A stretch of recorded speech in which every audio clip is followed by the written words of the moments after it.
नमस्कार विद्यार्थ्यांनो, सहज शिक्षण युट्यूब चॅनल मध्ये आपले सर्वांचे स्वागत आहे। तर मी आज घेणार आहे इयत्ता 6वी मधील नागरिक शास्त्र विषयातील पाठ दुसरा, समाजातील विविधता। यापूर्वी आपण पहिला पाठ पाहिलेला आहे, आपले समाज जीवन। तर त्या पाठामध्ये आपण समाज म्हणजे काय आणि समाजाशी आपला संबंध काय आहे आणि समाजामध्ये नेमके काय काय येते हे आपण पाहिले। आता या पाठामध्ये आपण पाहणार आहोत, भारत हा जो देश आहे त्यात अनेक विविधता आहे। आता पर्यावरणीय विविधता तुम्हाला माहित असेल, पर्यावरणीय विविधता म्हणजे वेगवेगळे पशु पक्षी वृक्षे हे गुण्या गोविंदाने एकमेकाशी सहकार्याने तिथे राहतात। मात्र भारत हे एक असा देश आहे ज्यामध्ये सर्व माणूस जे आहेत ते वेगवेगळ्या जातींचे, धर्मांचे, भाषेचे आणि वेगवेगळ्या संस्कृतीचे लोक एकत्रित राहतात। म्हणजे विविधता आहे आणि या विविधतेच एकता आहे आणि विविधता हीच आपली ताकद आहे, हे आपण या पाठात पाहणार आहोत। त्यानंतर पाहणार आहोत धर्मनिरपेक्षतेचे तत्व काय आहे।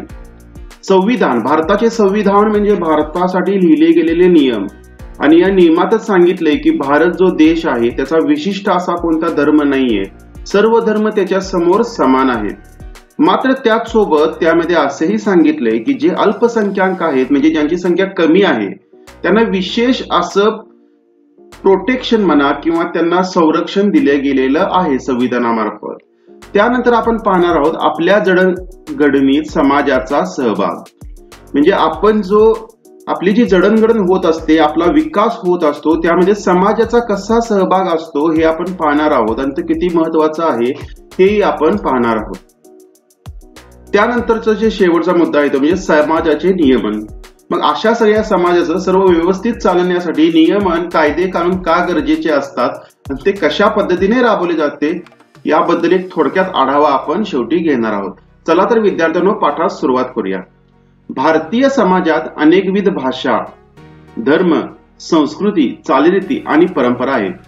आता तुम्ही बघत असशील आपल्या वर्गातच किती विविधता असते। आता काही विद्यार्थ्यांची भाषा वेगळी असू शकते, इतर प्रांतामधून आलेले, त्यांच्या बोलण्याची ट्यूनही वेगळी असते अनेकदा। त्याबरोबर धर्म वेगळे असतात, हिंदू धर्माचा असतो, मुस्लिम धर्मांचा असतो, ख्रिश्चन धर्माचा असतो, जैन धर्माचा असतो, असे विविध धर्माचे लोकही असतात। तसंच आपल्या भारताचं पण आहे। आपल्या भारत देशामध्ये वेगवेगळ्या भाषेचे लोक आहेत। आपल्या महाराष्ट्रात मराठी बोलली जाते, कर्नाटकात कन्नड, तर तमिळनाडूमध्ये तमिळ बोलली जाते, गुजरातमध्ये गुजराती बोलली जाते, तर उत्तर भारतात पण राजस्थानी, त्याबरोबर हरियाणी, हिंदी अशा विविध भाषा आहेत। त्यानंतर वेगवेगळ्या संस्कृती आहेत, जरी धर्म एक असला तर त्यातही वेगवेगळ्या चालीरीती परंपरा आहेत, प्रत्येकाच्या विविध पद्धतीची परंपरा आहे। आता हल्ली गणपती उत्सव झाला, कोणाच्या मध्ये 1-1.5 दिवसाचा गणपती बसवतात, कोणामध्ये 5 दिवसाचा बसवतात, कोणाच्या 11 दिवसाचा बसवतात, असं त्यातही विविधता आहे। एकाच धर्मामध्ये पण प्रत्येकाच्यात विविधता आहे आणि त्यांच्या परंपराही वेगवेगळ्या आहेत। दरवर्षी एखाद्या देवतेची पूजा करणे, एखाद्या निसर्गाला काहीतरी बळी देणे, हे प्रत्येक धर्मात, प्रत्येक संस्कृतीमध्ये वेगवेगळ्या परंपरा आहेत आणि ह्या सर्व भारतीय समाजामध्येच समाविष्ट आहेत आणि भारतीय समाजात अनेकविध भाषा, धर्म, संस्कृती, चालीरीती आणि परंपरा आहेत।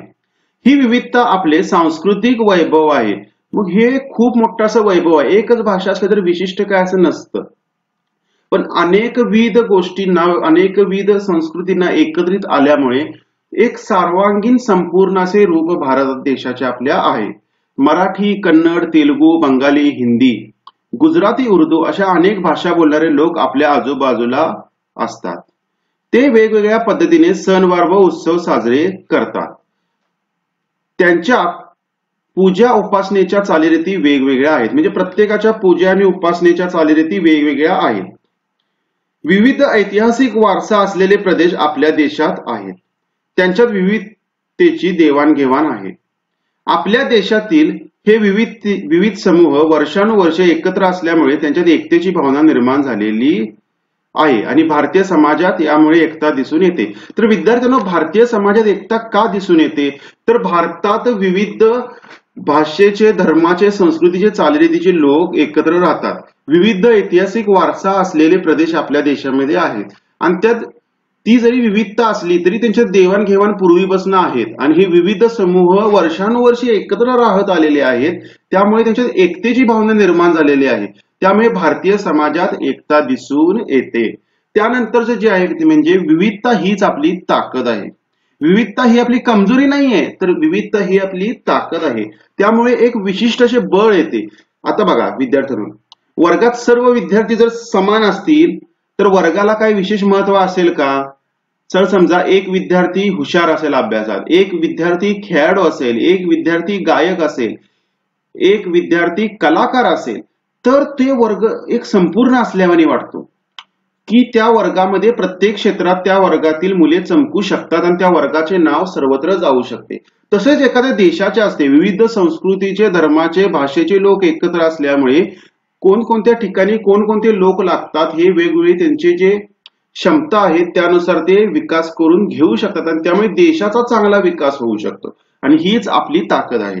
विविध समूहांच्या बरोबर राहणे म्हणजे सह अस्तित्व अनुभव होय. तुम्हाला विचारलं जाऊ शकतं विविध समूहाच्या बरोबर राहणे म्हणजे काय? तर सह अस्तित्व अनुभवणे म्हणजे एकत्रित राहण्याचं जे अनुभवणं आहे ते म्हणजे सह अस्तित्व अनुभवणे. सह म्हणजे सोबत, अस्तित्व म्हणजे आपण जे आता आहोत ते. अशा सह अस्तित्वामुळे आपल्यातील सामंजस्य वाढते. सामंजस्य म्हणजे समजूतदारपणा, की ह्याचंही काही मत आहे, आपलं काही वेगळं मत आहे आणि त्याचं मत त्याच्या अनुभवावर आधारित, त्याला मिळालेल्या ज्ञानावर आधारित योग्य आहे. माझं मत माझ्या अनुभवावर आणि माझ्या ज्ञानावर अवलंबून आहे. त्यामुळे परस्परांच्या चालीरीतीची आणि जीवन पद्धतीची आपली ओळख होते. म्हणजे आपला शेजारी जरी वेगळ्या संस्कृतीचा असला तरी आपल्याला त्याची ओळख होते आणि त्याला आपली संस्कृती माहित असते. मग आपण एकामेकाच्या संस्कृतीच्या, धर्माचा, सणांचा आदर करतो आणि आपण आपले सहकार्याने जीवन जगतो आणि हीच आपली ताकद आहे. भरपूरदा ईदच्या वेळी हिंदू लोक त्यांच्यामध्ये खीर खाण्यासाठी जातात, तर दिवाळी वेळी मुस्लिम मित्र आपल्या घरी येऊन दिवाळीच्या फराळाचा आनंद घेतात आणि हीच आपली ताकद आहे. आपण एकमेकांच्या जीवन पद्धतींचा आदर करायला शिकतो. मग आपल्यालाही वाटतं की बाबा कधी त्यांचा सण येणार जेणेकरून आपल्याला त्यांचं ते खायला मिळेल. इतरांच्या काही प्रथा, परंपरा आत्मसात आपण करतो. यातून समाजात एकोपा वाढतो. समाजातील एकोप्यामुळे आपण अनेक नैसर्गिक आणि सामाजिक आपत्तींचा सामना करू शकतो. अनेकदा नैसर्गिक आपत्ती येतात, भूकंप असतील, पूर असतील, सामाजिक तंटे निर्माण होतात, जागतिक लेवलचे तंटे निर्माण होतात. अशा वेळी विविधता जी आहे भारतात ती कामी येते आणि त्यांच्यातला कोणतरी समजूतदार येऊन सांगतो की आपण एकोप्याने राहणे गरजेचे आहे. म्हणजे विविधता हीच आपली ताकद आहे. त्यानंतरचं जे आहे जे म्हणजे धर्मनिरपेक्षतेचे तत्व. आता धर्मनिरपेक्षता म्हणजे काय हे तुम्हाला माहित असणे गरजेचे आहे. आता तुम्हाला सांगतो जगात विविध देश आहेत. मग काही देश असे आहेत की ते सांगतात की आमच्या देशाचा धर्म हा आहे आणि इतर जे धर्मीय असतील त्या देशात त्यांना जास्त अधिकार असे काही मिळणार नाहीत. पण भारत देश हा असे सांगतो की भारत देशाचा विशिष्ट असा कोणता धर्म नाहीये. मग या देशात जे विविध धर्माचे लोक राहतात त्या सर्वांना समान अधिकार असतील, सर्वांना समान संधी असतील. मग हेच धर्मनिरपेक्षतेचे तत्व आहे. निरपेक्ष म्हणजे कोणाच्याही बाजूने नाही, कोणत्याही धर्माच्या बाजूने नाही असे भारताचे तत्व आहे. भारतीय समाजात विविध धर्मांचे लोक राहतात. त्यांच्यातील परस्पर सामंजस्य वाढीस लागावे आणि सर्वांना आपापल्या श्रद्धेनुसार उपासना करण्याचे स्वातंत्र्य मिळावे यासाठी संविधानात महत्वाच्या तरतुदी केलेल्या आहेत. तुम्हाला मी सांगितलेलं आहे संविधान म्हणजे काय, तर संविधान म्हणजे अशी एक गोष्ट आहे भारत स्वतंत्र झाल्यानंतर जे लिखित नियम आहेत आणि त्याच्याद्वारे भारत देश आपला चालला जातो. मग हे लिखित नियम खूप महत्वाचे आहेत. याची जर अंमलबजावणी झाली नाही किंवा हे पाळले गेले नाहीत तर एखादा व्यक्ती कोर्टात जातो. म्हणजे एखाद्या व्यक्तीवर जर समजा अन्याय झाला तर तो संविधानात जाऊन पाहू शकतो की माझ्यावर नेमका अन्याय झाला आहे का. मग त्याच्यावर अन्याय होतोय असं त्याला वाटलं तर तो कोर्टात जातो. मग यासाठी संविधान महत्वाचे आहे. आणि संविधान म्हणजे काय विद्यार्थ्यांनो, लिखित नियम. वर्गात लिखित नियम असू शकतो की शिक्षक शिकवताना शांत बसावे हा एक नियम झाला आणि असे नियम जर एकत्रित सगळे केले प्रत्येकाच्या गोष्टीचा विचार करून तर त्याला वर्गाचे संविधान पण आपण म्हणू शकतो. तसं भारताचं एक संविधान आहे आणि त्यामध्ये सांगितले की भारत देशाचा कोणताही असा एक धर्म नाही, सर्व धर्म समभाव आपण राखण्याचे आहे. भारत हे जगातील महत्वाचे धर्मनिरपेक्ष राष्ट्र आहे. भारत हे जगातील कसले राष्ट्र आहे? महत्वाचे धर्मनिरपेक्ष राष्ट्र आहे. इतरही देश आहेत, आता कडेला पाकिस्तान घ्या, त्यांनी सांगितलं की आमचा धर्म मुसलमान आहे. पण भारत इतका मोठा प्रचंड देश असताना आपण गुण्यागोविंदाने एकत्रित राहत आहे. आपल्या देशात भाषिक आणि धार्मिक विविधता मोठ्या प्रमाणावर आहे. आपल्या देशात विशेष म्हणजे फक्त धार्मिकच नाही तर विविध भाषेचे लोक एकत्र राहतात. आणि आपण पलीकडच्या राज्यात गेलं तर त्यांना कदाचित आपली भाषा पण येत नसते, तरी पण आपल्याला माहिती असते की आपण भारतीय आहोत. ही विविधता निकोपपणे म्हणजे कोणतेही अवगुण न ठेवता जपण्यासाठी आपण धर्मनिरपेक्षतेचे तत्व स्वीकारले आहे. जर एकच धर्म स्वीकारला असता तर इतर धर्मियांवर अन्याय झाला असता, म्हणून आपण सामंजस्य दाखवलं, सहकार्य दाखवलं आणि सर्व धर्म समभाव स्वीकारलेला आहे. आपल्या देशात राजसंस्थेने कोणत्याही एका धर्माचा पुरस्कार केलेला नाही. म्हणजे आपल्या राजसंस्था म्हणजे काय? आपलं जे देशाचं राजकीय व्यवस्था आहे म्हणजे संविधानानं घालून दिलेली व्यवस्था आहे, लोकसभा, राज्यसभा, राष्ट्रपती आणि इतर एक्झिक्युटिव्ह प्रशासन जे आहे, ही जी राजसंस्था आहे यांनी सांगितले की आमचा कोणताही धर्म नाही, सर्व धर्म आमच्या समोर समान. प्रत्येक व्यक्तीला आपापल्या किंवा आपल्या पसंतीच्या धर्माची उपासना करण्याचे स्वातंत्र्य आहे. म्हणजे तुम्ही जर म्हटला की मला एका ठराविक धर्माची उपासना करायची आहे, त्याचे सणवार साजरे करायचे आहेत, तर त्याचे तुम्हाला स्वातंत्र्य आहे असे संविधानातच सांगितलेले आहे. त्यानंतर सांगितले की धर्माच्या आधारे व्यक्तींमध्ये भेदभाव करता येणार नाही. म्हणजे एखाद्या वर्गामध्ये तुम्ही गेला आणि म्हटला की या धर्मात ह्या वर्गामध्ये आपल्या शाळेत पण एकाच धर्माला प्रवेश मिळणार असं जर त्यांनी म्हटलं तर त्याला परवानगी नाहीये. सर्व धर्माच्या लोकांना तुम्ही घेणं आवश्यक आहे. सर्व धर्माच्या लोकांना राज्यसंस्थेकडून समान वागणूक दिली जाते. तुम्ही जर तहसील कार्यालयात गेला, तुम्ही जर कलेक्टर ऑफिसला गेला तर तिथे तुम्ही एका विशिष्ट धर्माचे आहे म्हणून तुम्हाला वेगळी वागणूक दिली जाणार नाही, तर सर्व धर्माच्या लोकांना समान वागणूक दिली जाणार असं लिहिलं गेलेलं आहे. शिक्षण, रोजगार, सरकारी नोकरीच्या संधी सर्वांना उपलब्ध करून दिल्या जातील. त्या धर्माच्या आधारे भेदभाव केला जाणार नाही. म्हणजे धर्म, तुम्ही एका विशिष्ट धर्माचे आहे म्हणून तुम्हाला सरकारी नोकरीत आरक्षण मिळेल असे नाही. धार्मिक आणि भाषिक अल्पसंख्याकांचे संरक्षण करण्यासाठी संविधानात विशेष तरतुदी आहेत. आता विद्यार्थ्यांनो बघा, भारत हा लोकशाहीचा देश आहे. आपल्या इथे निवडणुका होतात. मग निवडणुकात कोण व्यक्ती निवडून येणार विद्यार्थ्यांनो? तर असा व्यक्ती निवडून येणार की त्याच्या मतदारसंघात ज्या धर्माची लोक जास्त आहेत त्या धर्माचाच व्यक्ती निवडून येण्याची शक्यता जास्त असते. मात्र एखाद्या धर्माची लोकसंख्या समजा 5% आहे, 100रातली 5 लोक त्या धर्माचे आहेत, तर त्यांच्यातला कधी व्यक्ती आमदार खासदार होऊ शकतो का? तर शक्यता कमी आहे. त्या लोकांना विशिष्ट संधी मिळू शकतात का? पैसा भरपूर असणार का? तर शक्यता कमी आहे. मग त्यांचं संरक्षण करावं. त्यांना कुठेतरी असं वाटू नये की आपल्यावर अन्याय व्हायला लागलाय, आपल्याला डावललं जाते, म्हणून त्यांना संरक्षण दिलं गेले. मग संविधानामध्ये जे नियम आहे त्यांना कलम म्हटलंय. त्याचे कलम 29 जे आहे ते अल्पसंख्याकांच्या हितसंबंधांचे संरक्षण करण्याबद्दल आहे. त्यामध्ये असं सांगितलंय विद्यार्थ्यांनो की कोणत्याही नागरिक गटाला स्वतःची वेगळी भाषा, लिपी, संस्कृती जतन करण्याचा हक्क आहे. राजसंस्थेकडून निधीप्राप्त शिक्षण संस्थेमध्ये म्हणजे एखाद्या शिक्षण संस्थेला जर शासनाकडनं पैसे मिळत असतील किंवा निधी मिळत असेल तर सर्व नागरिक धर्म, वंश, भाषा यावरून प्रवेश नाकारला जाणार नाही. म्हणजे सर्व धर्माच्या लोकांना त्यात प्रवेश दिला जाणार. एखाद्या कमी लोकसंख्या असलेल्या धर्माला किंवा संस्कृतीला, भाषेला डावललं जाणार नाही असं त्यांना संरक्षण दिलं गेलेलं आहे. अल्पसंख्याकांना आपापली भाषा व सांस्कृतिक ओळख जोपासण्याचे स्वातंत्र्य आहे. म्हणजे त्यांना त्यांची भाषा आणि संस्कृती जपण्यासाठी त्यांनी शिक्षण संस्था काढू शकतात. विविध त्यांच्या सांस्कृतिक गोष्टीसाठी पुढाकार घेणाऱ्या संस्था त्यांनी काढू शकतात. शिक्षणाद्वारे आपल्या समाजाचा विकास करण्याचे स्वातंत्र्यही त्यांना आहे. म्हणजे त्यांनी त्यांची संस्कृती जपण्याच्या दृष्टीने एखादं शिक्षण संस्था काढून त्याचा विकास करू शकतात असं त्यांना स्वातंत्र्य दिलं गेलेलं आहे. धर्मनिरपेक्षतेच्या तत्वामुळे भारतीय समाजात धार्मिक सामंजस्य टिकून राहिलं आहे. मग या संविधानामुळेच आणि या धर्मनिरपेक्षतेच्या तत्वामुळेच आपण एकत्रित धार्मिक सामंजस्य टिकवून गुण्यागोविंदाने राहत आहोत. त्यानंतरचं जे आहे ते म्हणजे आपल्या जडणघडणीत समाजाचा सहभाग. मग आपण सहकार्याने असू दे, सहिष्णुता, सामंजस्य दाखवत असू दे किंवा विविध भूमिका पार पाडण्याची संधी आपल्याला समाजाद्वारे मिळते. समाजात राहून आपण काय शिकतो? आपण समाजात राहून विद्यार्थ्यांना काय शिकतो? तर एकमेकाबद्दल आपण चांगल्या पद्धतीने विचार करण्याचे शिकतो. आपण कोणते गुण आत्मसात करतो? जे चांगले गुण आहे ते आपण आत्मसात करतो. जे चुकीचे गुण आहेत ते आपण आत्मसात करणार नाही आहोत. आपल्या जडणघडणीत समाज कशा पद्धतीने मदत करतो आणि आपण सामावून घेऊ.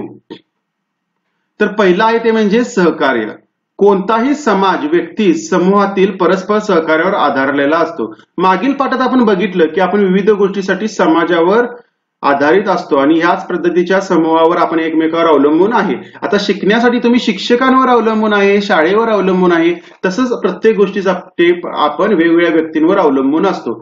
व्यक्तींमधील सहकार्य असल्याशिवाय समाज अस्तित्वात राहू शकत नाही. म्हणजे एकमेकाला सहकार्य केल्याशिवाय आपण राहू शकत नाही व्यवस्थित. आता एकमेकावर आपण पूर्णपणे अवलंबून आहे. शिकण्यासाठी तुम्ही शिक्षकांवर अवलंबून आहे, शिक्षक पण विद्यार्थ्याला जर त्यांना पगार मिळणार, तर अशा पद्धतीने आपण एकमेकावर सहकार्य करून अवलंबून आहोत आणि त्याशिवाय हा समाज पण अस्तित्वात राहणार नाही. परस्परांच्या अडचणी आणि प्रश्न सोडविण्यासाठी परस्परांना मदत करणे आणि देवाणघेवाण करणे म्हणजे सहकार्य होय. परीक्षेला प्रश्न विचारला जाऊ शकतो, सहकार्य म्हणजे काय? तर परस्परांच्या, एकमेकांच्या अडचणी आणि प्रश्न सोडवण्यासाठी परस्परांना मदत करणे व देवाणघेवाण करणे म्हणजे सहकार्य करणे होय. सहकार्य म्हणजे काय? तुम्हाला काय अडचणी आहेत त्या तुम्ही कोण सोडवणार आहे त्याला सांगणार, तो त्या अडचणी सोडवून देणार. म्हणजे तुम्ही एकमेकाला सहकार्य करणार. उद्या त्याला काय अडचण आली की त्याच्या अडचणी तुम्ही सोडवणार आणि यामध्ये तुमची देवाणघेवाण होणार, यालाच सहकार्य म्हणतात. मग बाजारपेठेमध्ये एखादा व्यक्ती वस्तू विकतो, एखादा व्यक्ती वस्तू घेतो, मग एकमेकाला पैसे एक जण देतो, वस्तू एक जण देतो, यामुळे सहकार्य वाढीस लागते, देवाणघेवाण होते आणि हेच म्हणजे सहकार्य होय. आपल्या घरातील व्यक्तींमध्ये अशी वृत्ती नसेल तसे आपले कुटुंब टिकू शकत नाही, तसे समाजाचे आहे. म्हणजे आपल्या कुटुंबात जर आपण आई वडील, मुले ही जर एकमेकावर भांडू लागली, एकमेकावर मदतच करणार नाही म्हणले, तर आपले कुटुंब टिकू शकते का एकत्र? नाही. तसंच समाज असा आहे, एकमेकावर आपण सहकार्य केलं तरच समाज व्यवस्थितपणे शांतपणे जगू शकतो. सहकार्य अभावी आपला विकास रखडेल. आई वडिलांनी तुम्हाला शाळेतच पाठवणार नाही म्हणून सांगितलं, तुम्हाला सहकार्य करणार नाही शाळेत जाणार, तर तुम्ही प्रगती होईल का? तुमची विकास होईल का? नाही होणार. त्यामुळे सहकार्य अभावी आपला विकास रखडेल. दैनंदिन जीवनही सुरळीत चालणार नाही. सहकार्यामुळे समाजातील परस्परावलंबन अधिक निकोप होते. तर सहकार्यामुळे काय होते? समाजामधील आपण एकमेकावरचे जे अवलंबित्व आहे, परस्परावलंबन अधिक निकोप म्हणजे ज्यात अवगुण नाही, एकदम चांगल्या पद्धतीने होते. सहकार्य केल्यामुळे आपल्यातील परस्परावलंबन चांगले होते. समाजातील विविध सर्वांना सामावून घेता येते. सर्व घटकांना बरोबर घेऊन जाण्याची ही एक प्रक्रिया आहे. मग यामुळे आपण सर्वांना एकत्रित घेऊन जाण्याची प्रक्रिया एकदम चांगल्या पद्धतीने करू शकतो. पुढचं आहे ते म्हणजे सहिष्णुता आणि सामंजस्य. मग विद्यार्थ्यांना इथं सांगितलंय की वंचित, दुर्बल घटकांना आणि मुलींना शिक्षणासाठी काय केलं, तर भरपूर शासनाने योजना काढलेल्या आहेत. दुर्बल घटकांना आरक्षण दिलेलं आहे, मुलींनाही शिक्षण संस्थांमध्ये, नोकरींमध्ये आरक्षण दिलेलं आहे, जेणेकरून त्यांना समान संधी मिळतील आणि शिक्षणाचा लाभ होईल. अनेक ठिकाणी त्यांना फी माफ आहे, अनेक परीक्षा बसण्यासाठी त्यांना फी माफ केली जाते. अशा पद्धतीने शासनाकडून भरपूर अशा उपाययोजना केल्या जातात. सहिष्णुता आणि सामंजस्य कसं आहे विद्यार्थ्यांनो? आपल्या भारतामध्ये पुरुष प्रधान संस्कृती पद्धतीची हल्ली वाटचाल आहे. म्हणजे पुरुषांना जास्त महत्व दिले गेलेलं आहे. त्यामुळे स्त्रियांना डावललं गेलं. स्त्रियांना शिक्षणासाठी खर्च करण्यास आई वडील जास्त पुढाकार घेत नाहीत, म्हणून शासन त्यासाठी पुढाकार घेऊन स्त्रियांना, मुलींना शिक्षणासाठी प्रोत्साहन देतं. सहिष्णुता आणि सामंजस्य जो पुढचा मुद्दा आहे. सहिष्णुता म्हणजे काय? एकमेकाच्या विचारांची आपण आपुलकीनं विचार करणार, म्हणजे त्याचा विचार काय आहे हे त्याच्या भूमिकेतून आपण विचार करणार. सामंजस्य म्हणजे त्याचे विचार आपण समजून घेणार. सहिष्णुता आणि सामंजस्य खूप महत्वाचं आहे समाजात असताना. समाजात जसे सहकार्य असते तसे कधी कधी मतभेद असतात, वाद असतात, संघर्षही निर्माण होतात. आपल्या शेजाऱ्यांशी अनेकदा आपले संघर्ष निर्माण होतात. व्यक्तींमधील मते, विचार, दृष्टिकोन जुळले नाहीत तर वाद, संघर्ष निर्माण होऊ शकतात. एकमेकांविषयी असणारे पूर्वग्रह, गैरसमज हेही संघर्षाचे कारण असू शकते. म्हणजे उगाच कुणीतर काहीतरी कानात भरवलं म्हणून तो व्यक्ती बाद आहे असे आपल्या डोक्यात राहते आणि त्यामुळे आपण अनेकदा भांडणे काढतो, पण तसा व्यक्ती तो बाद नसतो. दीर्घकाळ संघर्ष चालू ठेवणे हे कोणाच्याच हिताचे नसते. उगाच मित्रावर भांडत बसणं हे काय फायद्याचं आहे का? नाही. एकत्र राहून तुम्ही दोघांची पण प्रगती करू शकता. तडजोड, समझोता याद्वारे व्यक्ती संघर्षाचे निराकरण करायला शिकतात. मग ठरतं की बाबा तुम्ही असं करा, मी असं करतो, जेणेकरून आपल्यात भांडण होणार नाही. म्हणजेच तडजोड आणि समझोता करून व्यक्ती संघर्षाचे निराकरण करू शकतात, म्हणजे सोल्युशन काढू शकतात. एकमेकांना समजून घेतले आणि सहिष्णुता वृत्ती त्याच्याही स्वभावाला आपण मान्यता दाखवली तर संघर्ष मिटू शकतात. म्हणजे समोरच्याचे मत काय आहे हे पण आपण जाणून घेतले पाहिजे. फक्त माझेच खरे, मी हट्टी आहे असं म्हणून चालत नाही विद्यार्थ्यांनो. समाजात सहकार्याने राहिल्याने आपली प्रगती होते, समोरच्या पण व्यक्तीची प्रगती होते. आणि अनेकदा जो मिठतं घेतो, जो मागे सोडतो, थोडाफार विचार करतो दुसऱ्याचाही, त्याचा समाजात विकास होत असतो. सामंजस्यातून न कळतपणे आपण अनेक नव्या गोष्टी शिकतो. म्हणजे सामंजस्य दाखवल्याने, दुसऱ्याच्या विचारांशी आपण जुळवून घेतल्याने आपण अनेकदा नवीन विचार, नवीन गोष्टी शिकतो, नवा विचार आत्मसात करतो. आपले सामाजिक जीवन अधिक समृद्ध बनायला त्याची मदत होते. म्हणजे आपली विचार क्षमता वाढते, आपल्यातील सहिष्णुता वाढते, म्हणजे आपण दुसऱ्याविषयी चांगला विचार करू शकतो. सामाजिक स्वास्थ्य, आता आपल्या आरोग्याचे जसे आजारी पडतो तसे समाजात पण आजारी असू शकतात. आपण एखाद्या दुसऱ्या भाषिकाविषयी राग करू शकतो की तो कन्नडच बोलतोय म्हणून, किंवा एखाद्या धर्माविषयी आपण राग करू शकतो. मग यामुळे अनारोग्य पसरते समाजात. म्हणजे तो पण अस्वस्थ, आपणही अस्वस्थ एकमेकाविषयी. पण एकमेकाविषयी सामंजस्य दाखवल्यानं आपण निरोगी बनतो आणि शांततेत चांगल्या पद्धतीने जीवन जगू शकतो. शांतता टिकवण्यासाठी ही पद्धत शिकण्याची संधी समाजामुळे आपल्याला मिळते. विविध भूमिका पार पाडण्याची संधी. आता तुम्ही विद्यार्थ्यांनो, आता तुम्ही एक विद्यार्थी आहात. या ठिकाणी दाखवले आपण कोणकोणत्या भूमिका आता पार पाडत आहोत. आपण शाळेत जातो तेव्हा विद्यार्थी विद्यार्थिनी असतो. नंतर मित्रांच्यात बालमित्र संघाचे सभासद असतो. त्यानंतर शाळेमध्ये स्वच्छता दूतही असतो शाळेची स्वच्छता करण्यासाठी. त्यानंतर पीटीच्या तासाला आपण खेळाडू असतो. संध्याकाळी घरी गेलो आपण खेळाडू म्हणून भूमिका पार पाडत असतो. नंतर अनेक जण वर्ग प्रतिनिधी असतात किंवा वर्ग सहकारी असतात. तीही भूमिका आपण पार पाडू शकतो. शालेय मित्रमंडळ असतं, आपल्याला एखाद्या मित्रांचा ग्रुप असतो. आपण आजी आजोबांचे नातो असतो, आई बाबांचा मुलगा मुलगी असतो. अशा पद्धतीची विविध भूमिका आपण पार पाडत असतो. आणि मोठं झाले की आपण आपल्या मुलांचे आई वडील म्हणून भूमिका पार पाडतो. ऑफिसमध्ये नोकरी करत असेल, बिझनेसमध्ये करत असेल तर ते जॉब करणारा किंवा बिझनेसमॅन भूमिका पार पाडत असतो. आई वडिलांचा मुलगा म्हणून भूमिका पार पाडत असतो. पत्नीशी आपण नवरा म्हणून आणि पतीशी आपण बायको म्हणून भूमिका पार पाडत असतो. अशा आपल्या भूमिका आयुष्यभर बदलत असतात. आणि याच्याशी कसं वागावं हे आपल्याला समाजामधून मिळते आणि समाजही आपल्याला त्यासाठी संधी देतो. समाजात आपल्या वाट्याला अनेक भूमिका येतात, हे आपण आता पाहिले. एकच व्यक्ती अनेक भूमिका पार पाडत असते. प्रत्येक भूमिकेच्या काही जबाबदारी आणि कर्तव्य ठरलेले असतात. म्हणजे विद्यार्थ्यांनी अभ्यास करावा, खेळाडूंनी खेळावे चांगल्या पद्धतीने, असे आपली कर्तव्य ठरलेले असतात. कुटुंबात आणि बाहेर आपण या भूमिकामुळे अनेकदा जोडलो गेलेला असतो. आपल्या भूमिकांमध्ये अनेकदा बदल होत असतात. आपण बघितले, एकदा खेळाडू, एकदा वर्गमित्र, अशा विविध भूमिका असतात. मग शेवटचं जे आहे म्हणजे समाजाचे नियमन. मग असा सगळा समाज आपण एकत्र राहतोय विद्यार्थ्यांनो. मग यात भांडण तट्टा होणार, काही प्रश्न निर्माण होणार आणि हे सोडवणं गरजेचं असतंय. आणि यासाठी काय गरज असते, ते कायदा. तो कायदा कशात आहे, कायदा करण्याचे हक्क कोणाला आहेत, हे संविधाना म्हणजे लिखित नियमांमध्ये लिहिलेलं आहे. समाजाचे व्यवहार सुरळीतपणे चालावेत म्हणून काही नियमांची आवश्यकता असते. म्हणजे रस्त्याच्या डाव्या बाजूने जावे गाडीने, हे लिहिले गेलेले आहे. जेणेकरून जर समजा रस्त्यावरून दोन्ही बाजूने कशी पण लोक चालायला लागले तर ऍक्सिडेंट होतील आणि सगळी मरतील. मग आपण ठरवलं की नियम करायचा, डाव्या बाजूने जावे, वळताना हात काढावे, इंडिकेटर लावावा, कशा पद्धतीने ओव्हरटेक करावे गाडीला, सायकलला, हे ठरलेले आहेत नियम. आणि त्यामुळे समाज व्यवहार सुरळीतपणे चालतात. पूर्वी समाजाचे नियमन बहुतांश रूढी परंपरा याद्वारे होत असे. परंतु आधुनिक समाजाचे नियमन रूढी परंपरा बरोबर कायद्यानेही करावे लागते. मग पूर्वी नियम रूढी परंपरेनुसार नियम असायचे. आता समजा पूर्वी नियम होता की वडिलांची सगळी प्रॉपर्टी मुलींना जावी, पण आता कायदा आलाय, मुलींवर अन्याय व्हायला लागला असं कोर्टाला आपल्या समाजाला वाटलं की मुलींना कुठंच अधिकार मिळत नाहीत, सासरमध्ये मिळत नाहीत, माहेरमध्ये. मग त्यांना सांगितलं की तुम्हाला निम्मी संपत्ती वडिलांकडून मिळणार आणि त्यासाठी कायदा केला. मग तुमची रूढी परंपरा काही असू दे, ह्या कायद्याद्वारे तुम्हाला ती संपत्ती वडिलांकडून मिळू शकते आणि हे कायदा गरजेचा आहे. रूढी परंपरा, संकेत इत्यादीपेक्षा कायद्याचे स्वरूप वेगळे आहे. म्हणजे बघा, कायदा असला की कोण काय बोलणार नाही, म्हणजे पोलीस त्याबद्दल ऍक्शन घेऊ शकतात, कोर्टामध्ये आपण जाऊ शकतो. या सर्व बाबींच्या आधारे आपल्या समाजाचे नियमन अनेक संस्था व संघटना करत असतात. मग त्या संस्था असतील, संघटना असतील, मग स्थानिक शासन संस्था असतील, कलेक्टर ऑफिस असेल, तहसील ऑफिस असेल, या संस्था किंवा कोर्ट असेल, हे सर्व त्याच्यावर नियमन वेगवेगळ्या पद्धतीने त्यांची कार्य कर्तव्य पार पाडत असतात.